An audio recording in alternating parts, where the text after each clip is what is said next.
Berdasarkan data dari Departemen Kehutanan dan Perkebunan tahun 1999, spesies tumbuhan di Indonesia mencapai 8.000 spesies yang sudah teridentifikasi. Sedangkan untuk spesies hewan mencapai 2.215 spesies. Spesies hewan terdiri atas 515 mamalia, 60 reptil, 1.519 burung, dan 121 kupu-kupu.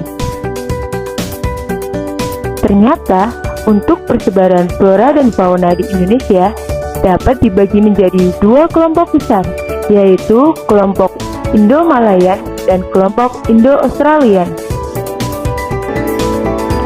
Untuk selanjutnya, yaitu mengenai persebaran fauna di Indonesia. Persebaran fauna di Indonesia dibagi menjadi tiga kelompok besar, yaitu fauna bagian barat, fauna bagian tengah, dan fauna bagian timur. Untuk fauna bagian barat dan fauna bagian tengah dipisahkan oleh garis yang disebut dengan garis Wallace. Sedangkan untuk fauna bagian tengah dan fauna bagian timur dipisahkan oleh garis yang disebut dengan garis Weber. Fauna Indonesia bagian barat atau sering disebut dengan fauna tipe Asiatis mencangkup wilayah Sumatera, Jawa, Bali, dan Kalimantan. Mamalia berukuran besar banyak ditemui di wilayah ini seperti gajah, banteng, harimau, dan badak bercula satu. Selain jenis mamalia, di wilayah ini sering dijumpai juga jenis reptil dan berbagai jenis burung. Untuk selanjutnya, yaitu fauna Indonesia bagian tengah atau sering disebut dengan Pulau Wilayah Kepulauan Wallace, mencangkup Sulawesi, Maluku, Timor, dan Nusa Tenggara, serta sejumlah pulau-pulau kecil di sekitarnya. Fauna yang menghuni wilayah ini antara lain babi rusa, anoa, uskus, dan komodo. Fauna Indonesia bagian timur. Untuk fauna Indonesia bagian timur sering disebut dengan fauna tipe Australis, mencangkup wilayah Papua, Halmahera, dan Kepulauan Ari. Fauna yang menghuni wilayah ini antara lain ada kanguru, landak irian, walabi, dan cendrawasih. Assalamualaikum warahmatullahi wabarakatuh. Halo semuanya, perkenalkan nama saya Rina Sutari Benwi. Saya Farin juga Yasina Saputri. Saya Kurniasi Piskutantari. Saya Nomi Resa Andriani.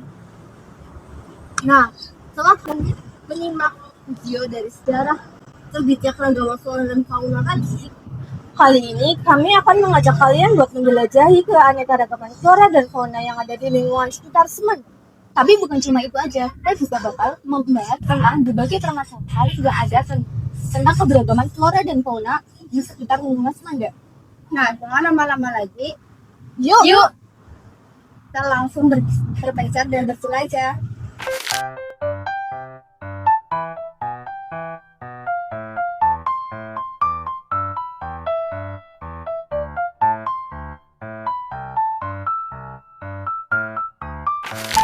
Nah, teman-teman, sekarang kita sudah berada di bagian flora yang pertama, yaitu anggrek dendrobium.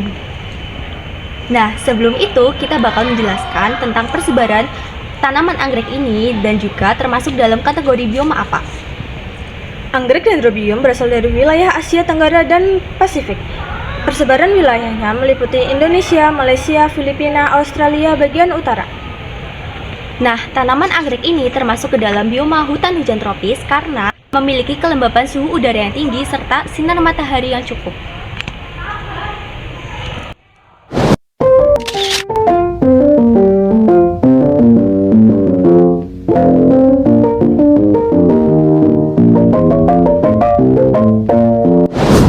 Nah, di sini kita masuk ke flora bagian kedua, yaitu kaktus katedral, yang dimana tanaman ini secara alami bisa ditemukan di wilayah kering ataupun semi kering, dan wilayah persebarannya meliputi Afrika tropis, Amerika Utara dan Selatan, India, serta Arab Saudi Barat. Tanaman ini termasuk ke dalam bioma gurun ataupun sabana kering karena adaptasinya terhadap lingkungan yang minim air, serta kelembapan suhu udaranya yang sangat rendah.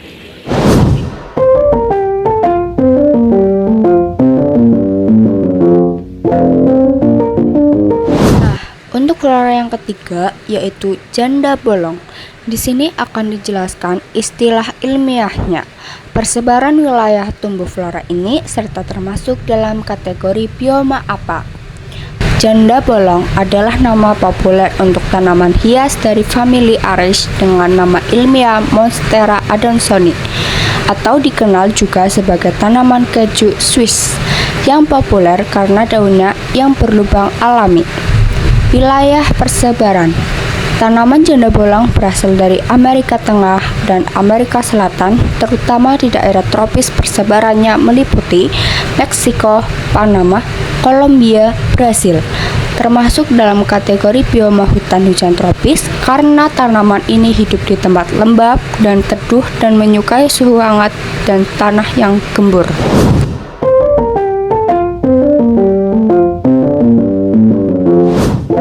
Selanjutnya untuk flora yang keempat yaitu White Spider Lily.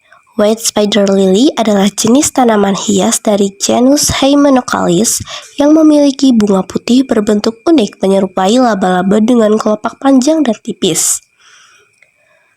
Untuk wilayah persebarannya, White Spider Lily berasal dari Amerika Tengah dan Selatan, tetapi kini tersebar luas di daerah tropis dan subtropis, termasuk Asia Tenggara dan Afrika. White spider ini termasuk ke dalam bioma hutan hujan tropis karena tumbuh subur di daerah hangat, lembab, dan dekat dengan sumber air.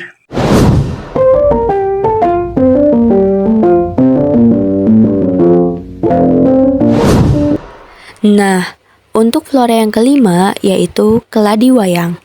Di sini akan dijelaskan istilah ilmiahnya, persebaran wilayah tumbuh flora ini, serta termasuk dalam kategori bioma apa.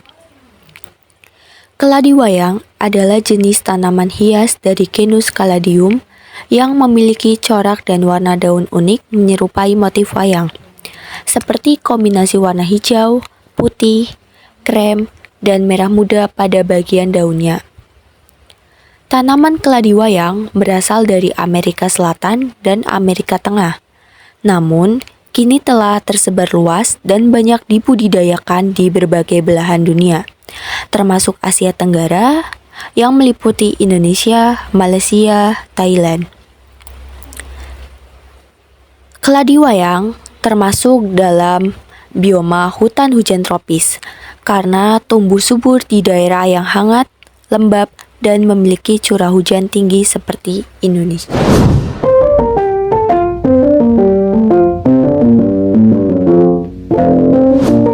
Halo teman-teman, nah di sini kita masuk ke topik fauna. Fauna pertama yang kita temui ialah kumbang ampal. Biasanya kumbang ampal hidup di hutan-hutan lebat. Wilayah persebarannya cukup luas dan beberapa spesiesnya terdapat di wilayah Amerika Utara dan Amerika Serikat yang merupakan bagian dari wilayah zoogeografi Nearktik.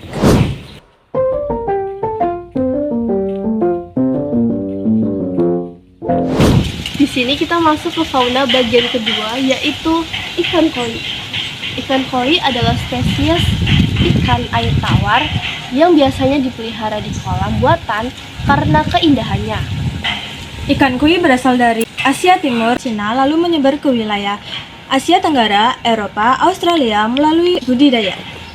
Nah, ikan koi termasuk ke fauna paleartik karena kemampuannya beradaptasi dengan lingkungan air tawar yang beriklim tropis, sedang, hingga subtropis.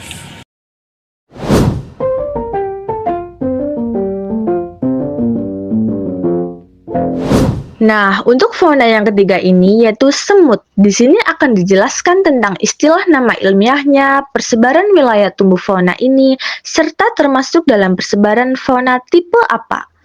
Semut hitam atau Lecis niger adalah spesies semut yang umum di kebun dan sering dijumpai di berbagai wilayah.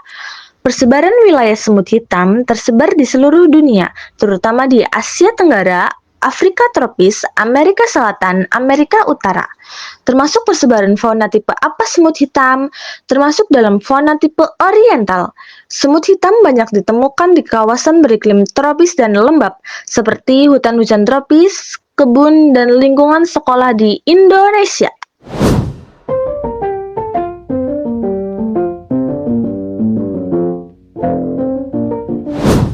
Nah, untuk fauna yang keempat ini yaitu kadal pohon atau kadal kebun. Di sini akan dijelaskan tentang istilah nama ilmiahnya, persebaran wilayah tumbuh fauna ini, serta termasuk dalam persebaran fauna tipe apa. Kadal pohon atau kadal kebun, Callus versicolor, adalah sebutan umum untuk spesies kadal yang menghabiskan sebagian besar hidupnya di pohon atau lingkungan arboril. Hewan melata ini memiliki kemampuan memanjat yang baik dan biasanya tinggal di hutan, baik di cabang, batang, maupun dedaunan.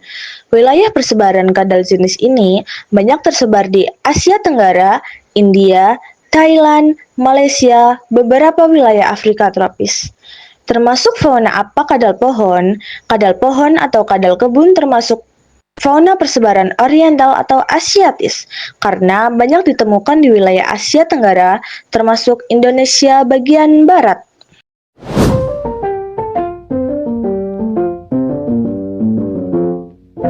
Untuk fauna yang kelima ini yaitu burung gereja atau pipit. Di sini akan dijelaskan tentang istilah nama ilmiahnya, persebaran wilayah tumbuh fauna ini, serta termasuk dalam persebaran fauna tipe apa. Pengertian: burung gereja, cikedih atau pingai, Passer montanus, adalah jenis burung pipit yang kecil berasal dari keluarga Passeridae. Burung gereja mendiami kota-kota dalam jumlah yang sangat besar. Persebaran wilayah tersebar luas di Asia, Eropa, dan Afrika Utara. Di Indonesia, burung ini banyak ditemukan di Jawa, Sumatera, Kalimantan, Sulawesi, dan Bali. Persebaran fauna tipe apa? Burung gereja termasuk fauna tipe oriental. Fauna oriental mencakup wilayah Asia Selatan dan Asia Tenggara, termasuk Indonesia bagian barat.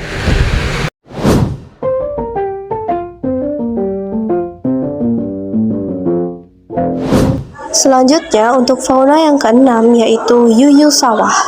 Yuyu sawah adalah jenis kepiting air tawar dari genus Paratelpusa yang sering ditemukan di sawah, selokan, atau area berair dangkal. Beberapa yuyu memiliki warna ungu di bagian atas tubuhnya yang membuatnya terlihat unik. Untuk wilayah persebarannya, yuyu sawah tersebar luas di Asia Tenggara, termasuk Indonesia, dan biasanya ditemukan di habitat seperti sawah, sungai kecil, atau selokan berair. Yuyu sawah termasuk fauna tipe oriental karena banyak ditemukan di kawasan tropis Asia seperti Indonesia.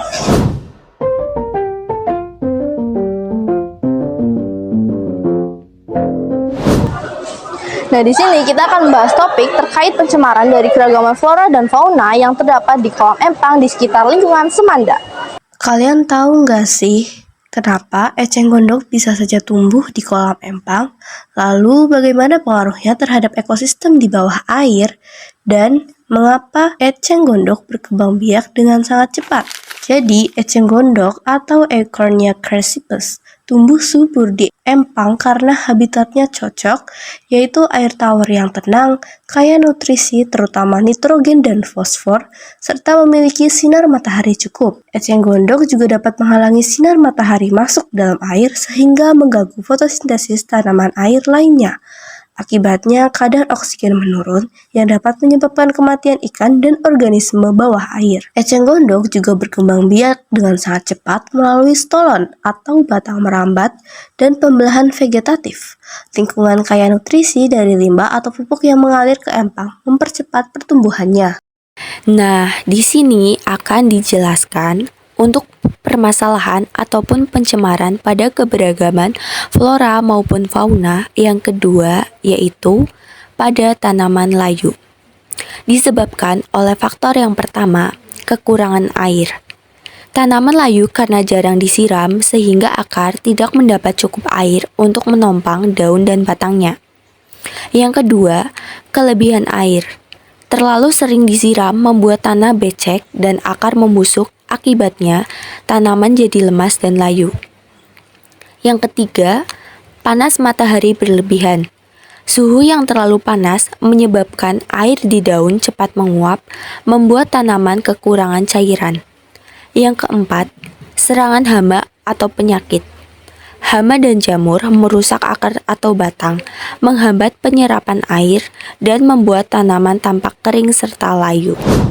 Selanjutnya akan dijelaskan untuk permasalahan atau pencemaran pada keberagaman flora maupun fauna yang ketiga, yaitu munculnya gabus pada tanaman entah dari mana. Gabus yang tiba-tiba muncul pada pot tanaman bisa jadi masalah, apalagi gabus yang merupakan material sulit terurai dan mencemari lingkungan. Ini dikarenakan tidak mendukung akar dan sulit terurai sehingga berpotensi mencemari tanah. Sebaiknya segera dibersihkan untuk menjaga kualitas media tanam. Solusinya, pastikan pot memiliki lubang drainase yang baik dan gunakan media tanam yang sesuai. Nah, di sini akan dijelaskan untuk permasalahan maupun pencemaran pada keberagaman flora maupun fauna yang keempat, yaitu banyaknya benalu yang menempel di pohon. Disebabkan oleh faktor yang pertama, yaitu benalu bersifat parasit. Benalu menempel di pohon dan mengambil air serta zat hara dari inangnya sehingga pohon jadi kekurangan nutrisi. Yang kedua, menghambat pertumbuhan pohon. Karena diserap terus oleh benalu, pohon jadi tumbuh lambat, daunnya rontok, bahkan bisa mati. Yang ketiga, mengganggu fotosintesis. Benalu yang lebat menutupi daun, jadi sinar matahari sulit masuk dan proses fotosintesis terganggu. Yang keempat, menjadi sarang hama dan penyakit. Benalu bisa jadi tempat hidup serangga atau jamur yang merusak kesehatan pohon.